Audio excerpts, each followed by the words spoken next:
नमस्कार, साथै प्रदेशको ताजा खबरहरूको संगालो प्रदेश समाचारमा यहाँहरूलाई स्वागत छ। म संगीता कटुवाल। प्रदेश समाचार सुरु गरौं अहिलेसम्मका मुख्य समाचारबाट।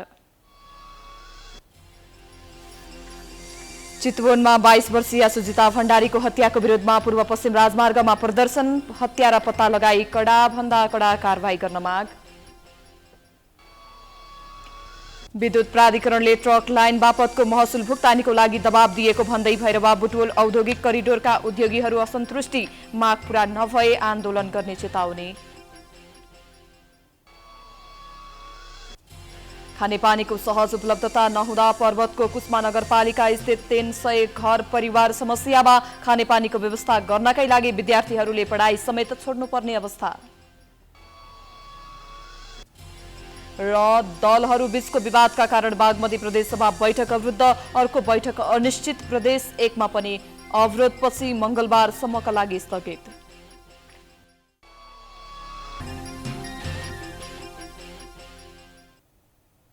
आजको प्रदेश समाचार सुरु गरौं। बागमती प्रदेशको चितवनमा एक युवतीको शव फेला परेपछि हत्यारा पत्ता लगाउन माग गर्दै भएको आन्दोलन सम्बन्धी प्रसंगबाट।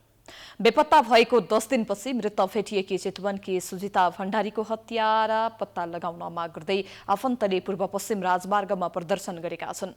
मृतक भण्डारीका परिवार, आफन्त र स्थानीयवासीले प्रदर्शन गरेका हुन्। राप्ती नगरपालिका 3 झुरझुरे स्थित घरबाटै 11 देखि सम्पर्कविहीन भएकी 22 वर्षीय सुजिता भण्डारीको शव नजिकैको जंगलमा फेला परेको थियो। घरबाट 4 किलोमिटर पर ब्रह्मा स्थानीय सामुदायिक वनको झाडीमा उनको शव भेटिएको थियो। मृतककी आमा अम्बिका भण्डारीले आफ्नो छोरीको हत्यारा पत्ता लगाइदिन अनुरोध गरेकी छिन्। छोरीलाई अपहरण गरी मारेर फालेको उनको आरोप छ। हत्याको विरोधमा सयौंको संख्यामा रहेका स्थानीयवासीले पूर्व पश्चिम राजमार्गको झुरझुरेमा सड़कमै सुतेर विरोध प्रदर्शन गरेका छन्।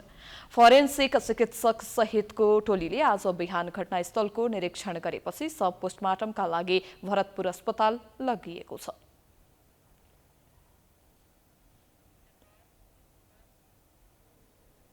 अबको क्रममा प्रदेश 1 को पाँचथरमा 2 युवक बेपत्ता भएको समाचारतर्फ लागौं। पाँचथरमा पौडी खेल्न गएका 2 जना किशोर खोलाले बगाएर बेपत्ता भएका छन्। आइतबार दिउँसो पौडी खेल्न पाँचथर ताप्लेजुङ सीमाबाट बग्ने इङवा खोला गएका जिल्लाको याङवरक गाउँपालिका 4 थर्फु बजार छेउका 2 जना किशोरहरू खोलाले बगाएर बेपत्ता भएका हुन्। बेपत्ता हुनेमा याङवरक 4 नेसानधाम छेउका 16 वर्षीय लक्ष्मण योङहाङ र 13 वर्षीय विपल योङहाङ छन्। प्रहरी चौकी थर्फुले जनाएअनुसार यहाँका 6 जना किशोरहरू पौडी खेल्न भने इङवा र कावेली खोलाको दोभान छेउ त्रिवेणी गएका थिए। पौडी खेल्ने क्रममा नदीको बहावले लक्ष्मण र विपललाई बगाएपछि अन्य किशोरहरूले गाउँमा आई स्थानीयवासीलाई खबर गरेका थिए। दिउँसो करिब 2 बजे घटना थाहा पाएपछि स्थानीयवासी र प्रहरी खोजी कार्यमा जुटेका छन्। खोजी तथा उद्धारका लागि जिल्ला प्रहरी कार्यालयको टोली समेत घटनास्थलतर्फ गएको छ। बेपत्ता भएका लक्ष्मण र विपल दाजुभाइका छोरा हुन्।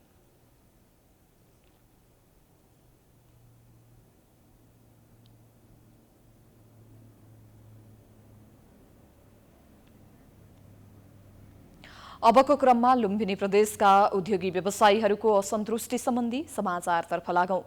नेपाल विद्युत प्राधिकरणले ट्रङ्क लाइन बापतको महसुल भुक्तानीको लागि फेरि ताकेता गरेको भन्दै भैरवा बुटवल औद्योगिक करिडोरका उद्योगीहरूले आन्दोलनको चेतावनी दिएका छन्। आफूहरूको माग नै नरहेको जडान ट्रङ्क लाइन बापतको महसुल भुक्तानी गर्दा उद्योगीहरू टाँट पल्टने र बन्द हुने अवस्थामा पुग्ने भन्दै उनीहरूले आपत्ति जनाएका छन्। आफूहरूका माग नसुन्ने हो भने उद्योगका तालाचाबी बुझाएर आन्दोलनमा उत्रने चेतावनी दिएका छन्। एक रिपोर्ट। भैरवा बुटवल औद्योगिक करिडोरका 23 वटा उद्योगलाई नेपाल विद्युत प्राधिकरणले ट्रङ्क लाइन बापतको छुट रकम र जरिवाना असार मसान्तसम्म बुझाउन सूचना पठाएको छ। ट्रङ्क लाइनको महसुल साधारण विद्युत भन्दा 67% महँगो हुन्छ। उद्योगीहरूले प्राधिकरणको भैरवा वितरण केन्द्र, बुटवल वितरण केन्द्र र नयाँ मिल वितरण केन्द्रले यही असार 11 गते उद्योगीहरूलाई पत्र पठाउँदै असार मसान्तभित्र ट्रङ्क लाइन प्रयोग बापतको महसुल भुक्तानीको लागि ताकेता गरेको भन्दै यसको विरोध गरेका हुन्। करिडोरका उद्योगीले माग्दै नमागेको ट्रङ्क लाइनको महसुल कुनै हालतमा तिर्न नसक्ने भन्दै जबरजस्ती गरिए उद्योग कलकारखाना बन्द गरेर सडकमा निस्कने चेतावनी उनीहरूले दिएका छन्। 2074 चैतमा प्राधिकरणको भैरवा वितरण केन्द्रले आफ्नो आन्तरिक लोड व्यवस्थापन तथा फेज सिक्वेन्स सन्तुलन गर्न यो करिडोरका उद्योगहरूलाई 10 देखि 15 दिनसम्म सटडाउन लिई भरोलियाबाट विद्युत आपूर्ति गरेको थियो। त्यसअघि रूपन्देहीको अमुवा फिडरबाट 33 केभीए प्रसारण लाइनबाट विद्युत आपूर्ति हुँदै आएको थियो। केही दिनका लागि ट्रङ्क लाइन जडान भएको जानकारी गराए पनि प्राधिकरणले 19 महिनासम्म पुरानै दरमा बिल पठाएको थियो। तर 2076 मङ्सिरमा ट्रङ्क लाइन बिल आए पनि 67% घटाएर पुरानै दर रेटमा भुक्तानी गरेका थिए। ट्रङ्क लाइन विद्युत महसुल अनुसार एउटा उद्योगलाई मात्रै एक महिनामा 50 लाखदेखि 70 लाख रुपियाँ अतिरिक्त भार पर्ने भैरवा बुटवल करिडोरका उद्योगीको भनाइ छ। 2075 वैशाखबाट देश लोड सेडिङ मुक्त घोषणा भएको अवस्थामा ट्रङ्क लाइनको महसुल तिराउन खोज्नु अवैज्ञानिक र अव्यावहारिक भएको उद्योगीहरूको भनाइ छ। विद्युत प्राधिकरणसँग जुन मागिएकै छैन त्यो कुराको पैसा तिर भनेर विद्युत प्राधिकरणले माग्नु, अख्तियार र लेखा समिति निर्देशन दिनु आफैमा अन्यायपूर्ण छ। त्यसले गर्दा लगभग 23वटा उद्योगमा 2000 भन्दा बढी रोजगारी पाइराख्नु भएको छ। अझै 2000 मजदुरहरू सडकमा आउन तयार हुनुपर्छ। तपाईहरु उद्योगीहरू तयार हुनुपर्छ। सङ्घ संस्थाहरूले अगुवाई गर्नुपर्छ।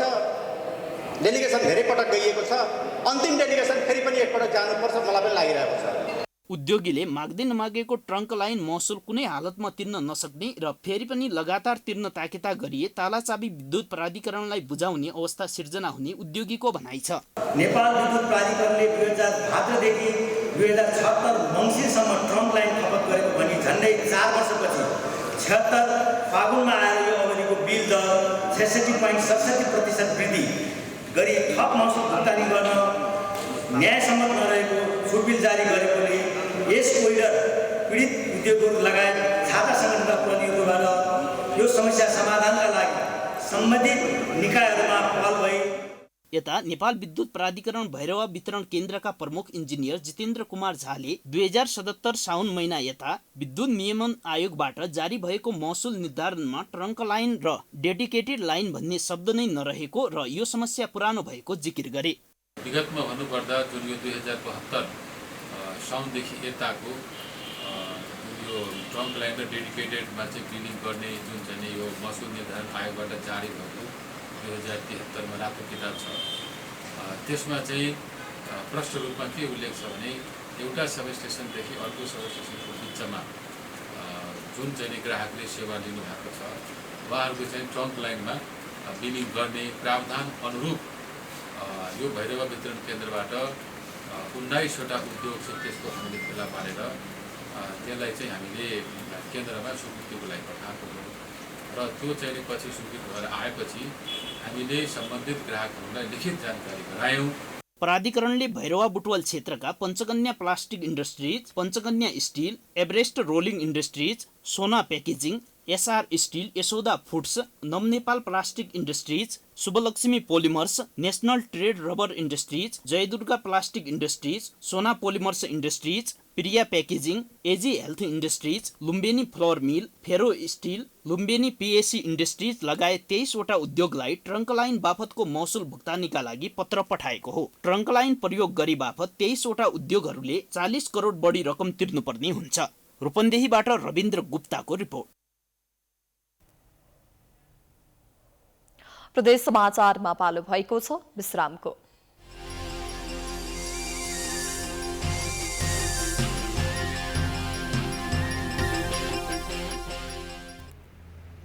विश्रामपछि स्वागत छ। अब लागौं प्रदेश 2 को पर्सामा निषेधाज्ञा खुकुलो बनाएको सम्बन्धी समाचारतर्फ।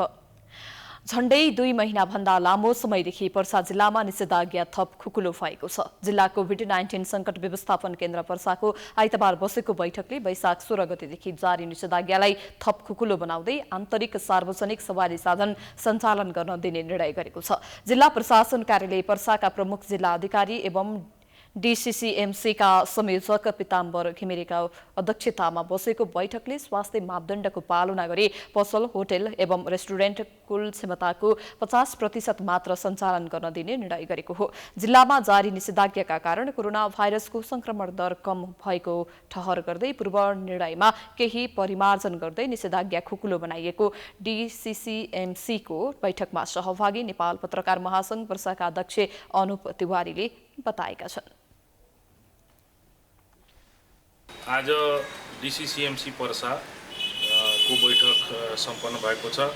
बैठकले पर्सा जिल्लामा कोभिडका संक्रमित बिरामी र नयाँ संक्रमण एकदमै न्यून भएको, अहिले पर्सामा जम्मा 4 जना बिरामी नारायणी अस्पतालमा सामान्य लक्षणमा रहेका हुनाले र अन्य एन्टिजेन र परीक्षणबाट कुनै प्रकारको संक्रमित विगत 4 दिनदेखि नयाँ संक्रमित नथपिएकोले बिस्तारै विगतका दिनमा खुकुलो हुँदै आएको निषेधाज्ञालाई आज झन खुकुलो बनाउँदै जिल्लाका आन्तरिक सवारी साधन सञ्चालन गर्ने भोलिदेखि निर्णय गरियो। बैठकले सबै प्रकारका सभा, सम्मेलन, गोष्ठी, तालिम, seminar, cinema hall, party palace, swimming pool, मनोरञ्जन स्थल, जिमखाना लगायतका भिडभाड हुने स्थानहरूलाई भने बन्द राख्ने निर्णय गरेको छ। शैक्षिक संस्थाहरू, विद्यालय, कलेज, ट्युसन सेन्टर आदिलाई पनि हाललाई बन्द नै राख्नुपर्ने बैठकले निर्णय गरेको छ। यसअघि निश्चित समयमा खुल्ने बजार पनि अब नियमित रूपमा खुल्न पाइनेछ। बिहान 10 बजेदेखि राति 8 बजेसम्म खोल्न पाइने पसलहरूको समय अवधि पनि हटाइएको छ।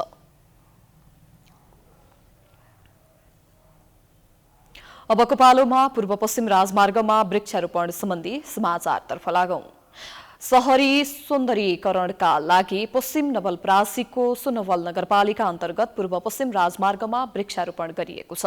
सुनवल नगर क्षेत्रभित्र पर्ने ज्यामिरेदेखि हरट्ठासम्मको राजमार्गको दुवै किनारामा रहेको वन तथा सार्वजनिक क्षेत्रमा वन तथा भू संरक्षण विभागको 70% र सुनवल नगरपालिकाको 30% मा वृक्षारोपण कार्यको शुभारम्भ भएको छ। शहरी सौन्दर्यीकरण गर्नको लागि सुरुवात गरिएको वृक्षारोपण कार्यक्रमलाई सम्बोधन गर्दै लुम्बिनी प्रदेश सरकारका उद्योग, वन तथा वातावरण मन्त्री कल्पना पाण्डेले वृक्षारोपणसँगै संरक्षणमा ध्यान दिनुपर्ने बताउनुभयो। स्थानीय तह, सुरक्षाकर्मी, विभिन्न बुद्धिजीवी, राजनीतिक दल, विभिन्न वन उपभोक्ता समितिले त्यसलाई ध्यान दिएर संरक्षण गर्नुहुनेछ भन्ने पनि मैले अपेक्षा गरेकी छु। मैले विश्वास लिएकी छु। हामीले जसरी यो बिरुवा रोप्नको लागि उत्साहित हुन्छौँ, त्यसै गरी नै यसको संरक्षण गरेर हाम्रो सुनौलो सुनवल नगरपालिका बनाउनेछौँ, सुनौलो नवलपरासी बनाउनेछौँ भन्ने पनि मैले अपेक्षा लिएकी छु। सुनवल 7 ज्यामिरेदेखि सुनवल 12 हरकट्ठासम्मको राजमार्गमा वृक्षारोपण सम्पन्न गर्नका लागि 2वटा वृक्षारोपण उपभोक्ता समितिलाई जिम्मेवारी दिएको सुनवल नगरपालिकाले जनाएको छ। राजमार्गको 16 किलोमिटरमा गरिने वृक्षारोपणको अनुमानित कुल लागत 1,62,69,297 रहेको छ। अब गण्डकी प्रदेशको पर्वतमा खानेपानी अभाव सम्बन्धी समाचारतर्फ लागौं। खानेपानीको सहज उपलब्धता नहुँदा पर्वतको कुस्मा नगरपालिका 3 शंकर पोखरीका 300 घर परिवार कष्टकर दैनिकी बिताउन विवश छन्। खानेपानीको व्यवस्था गर्नकै लागि विद्यार्थीहरूले पढाइ समेत छोड्नुपर्ने अवस्था छ। हेरौं यो रिपोर्ट। पर्वतको फलिबास नगरपालिका 3 शंकर पोखरीमा खानेपानीको चरम अभाव भएको छ। पानीका लागि शंकर पोखरीका 300 घर परिवारलाई करिब 1 घण्टा हिँडेर राहाले वा धारापानीसम्म पुग्नुपर्ने बाध्यता सदियौंदेखि छ। हिउँदमा खानेपानीको समस्या भोग्दै आएका स्थानीयलाई बर्खामा भलको पानी खान बाध्य छन्। यहाँका स्थानीयले पानीकै लागि धेरै समय खर्चनुपर्छ। पानी त तल पहिलेको पानी, पुरानो पानी त्यही पानी हो। यहाँ अहिले बर्खा लाएर मात्रै यो पानी आएको, नत्र पानी त यहाँ त पाली माने बिहान 6 बजे गएपछि आउने, 12-1 बजे आउने पानी लिएर। यहाँ खानकै लागि पानी छैन। नुहाउन र लुगा धुन त परकै कुरा। पानी अभावले सरसफाई समेत गर्न नसकेको स्थानीयहरूको समस्या छ। साँझ बिहान 24 घण्टा त्यहाँको सानो धारामा पानी भर्ने भिड लाग्ने गरेको छ। बिहान 6 बजे नै पानी लिन जानुपर्ने र पालो पाउन लामो समय लाग्दा 12 बजे फर्कन यहाँका स्थानीय बाध्य छन्। जसका कारण समयमा विद्यालय जान नपाएपछि यहाँका 1 दर्जन स्कुले बालबालिकाले बीचैमा पढाइ छाड्नु परेको अभिभावकले दुखेसो गर्छन्। बिहान यो सबको गाउँको सबै जान्छन् अनि पानी खासै भिड हुन्छ अनि पानी थाप्नै पाइँदैन। 12-1 बज्छौँ अनि स्कुलमा लिँदैनन् नि त बिहान टाइममै जानुपर्छ। विगत 2 वर्षदेखि गण्डकी प्रदेश सरकारले 25 करोड रुपैयाँको लागतमा एक घर एक धाराको व्यवस्था गर्ने बताए पनि बजेट अभावमा काम रोकिएको छ। अहिले शङ्करपोखरी पर्वतका अधिकांश स्थानीय आकाशको पानीको भरमा बस्नु परेको छ। पर्वतबाट सन्तोष कुवरको रिपोर्ट। प्रदेश समाचारमा पुनः पालो भएको छ विश्रामको।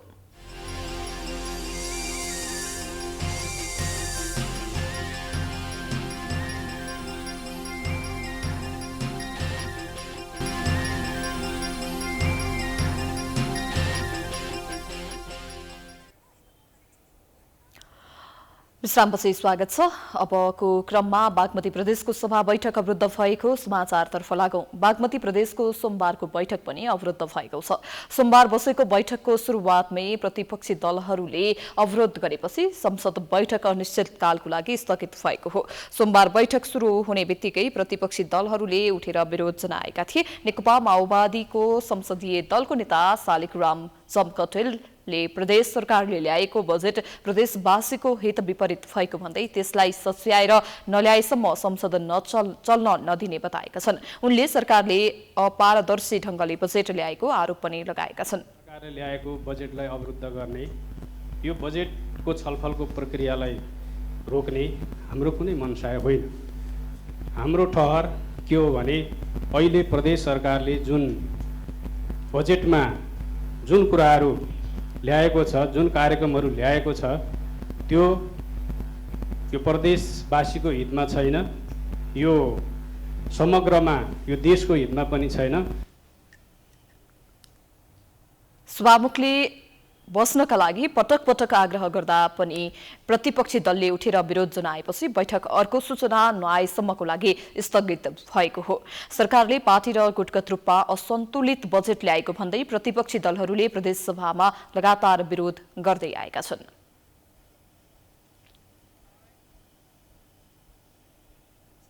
अब प्रदेश 1 को सभा अवरुद्ध भएको सम्बन्धी समाचारतर्फ लागौं। नेकपा माओवादी केन्द्रको अवरोध जारी रहेपछि प्रदेश 1 प्रदेशसभाको सोमबारको बैठक पनि अवरुद्ध भएको छ। यसअघि पनि बैठक लगातार 4 पटक अवरुद्ध भइसकेको छ। सोमबारको बैठक सुरु हुने बित्तिकै माओवादी सांसदहरूले उठेर विरोध जनाएका थिए। बैठकमा उपसभामुख सरस्वती पोखरेलले सदन सञ्चालनका लागि बस्न आग्रह गरेकी थिइन्, तर सांसदहरूले उठेर विरोध जनाएपछि उपसभामुख पोखरेलले मंगलबारसम्मका लागि बैठक स्थगित गरेको घोषणा गरेकी हुन्। प्रदेशसभाको 12औं बैठकमा भौतिक पूर्वाधार विकास मन्त्री अम्बिर बाबु गुरुङ सदनमा अमर्यादित ढंगले प्रस्तुत भएको र प्रदेशसभा सांसद मोहन कुमार खड्काका विरुद्धमा व्यक्तिगत लालछना लगाउँदै बोलेको भन्दै माफी माग्नुपर्ने माओवादीको माग छ। यही विषयमा लगातार बैठक अवरुद्ध भए पनि सदन सुचारू गराउनेतर्फ सरकारले ध्यान नदिएको माओवादीको आरोप छ। प्रदेशसभाको बैठक मंगलबार दिउँसो 1 बजे बोलाइएको छ। अन्तमा प्रदेश 1 को मोरङमा वर्षापछिको बाढीले बस्तीहरू जोखिममा परेको सम्बन्धी समाचारतर्फ लागौं। हरेक वर्ष याममा विराटनगर हुँदै बग्ने विभिन्न खोलाहरूमा आउने बाढीका कारण तटीय क्षेत्रमा बसोबास गर्ने मानिसहरू वर्षा सुरु भएसँगै त्रसित बन्न थालेका छन्। पूर्वतर्फ सिंघिया र पश्चिमतर्फ केसलिया खोलामा आउने बाढीले विराटनगर क्षेत्रमा डुबान तथा कटान गर्ने गरेका कारण त्यस क्षेत्रमा मानिसहरू वर्षायाम सुरु भएसँगै हरेक वर्ष त्रसित बन्ने गरेका हुन्। खोलाहरूका कारण हुने डुबान र कटानका कारण खोला आसपासका क्षेत्रमा बाढी पसेर समस्या बनाउने गरे पनि राहत वितरण बाहेकका अन्य उपायहरू सरकारी पक्षले नसोच्दा आफूहरू समस्यामा पर्दै आएको खोला आसपास बसोबास गर्ने मानिसहरू बताउँछन्। विपदको दृष्टिकोणले सबैभन्दा बढी क्षति विराटनगर क्षेत्रमा बाढीले पुर्याउने गरेको भए पनि बाढी तथा कटान नियन्त्रणका लागि भरपर्दो व्यवस्थापन गरिनु पर्नेमा समेत स्थानीयहरू जोड दिन्छन्।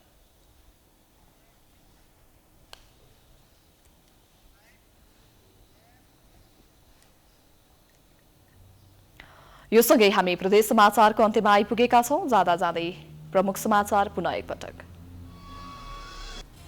चितवनमा 22 वर्षीय सुजिता भण्डारीको हत्याको विरोधमा पूर्व पश्चिम राजमार्गमा प्रदर्शन, हत्यारा पत्ता लगाई कडाभन्दा कडा कारबाही गर्न माग। विद्युत प्राधिकरणले ट्रङ्क लाइन बापतको महसुल भुक्तानीको लागि दबाब दिएको भन्दै भैरवा बुटवल औद्योगिक करिडोरका उद्योगीहरू असन्तुष्टि, माग पूरा नभए आन्दोलन गर्ने चेतावनी। खानेपानीको सहज उपलब्धता नहुँदा पर्वतको कुस्मा नगरपालिका स्थित 300 घर परिवार समस्यामा, खानेपानीको व्यवस्था गर्नकै लागि विद्यार्थीहरूले पढाइ समेत छोड्नुपर्ने अवस्था। र दलहरूबीचको विवादका कारण बागमती प्रदेशसभा बैठक अवरुद्ध, अर्को बैठक अनिश्चित। प्रदेश 1 मा पनि अवरोधपछि मंगलबारपछि स्थगित।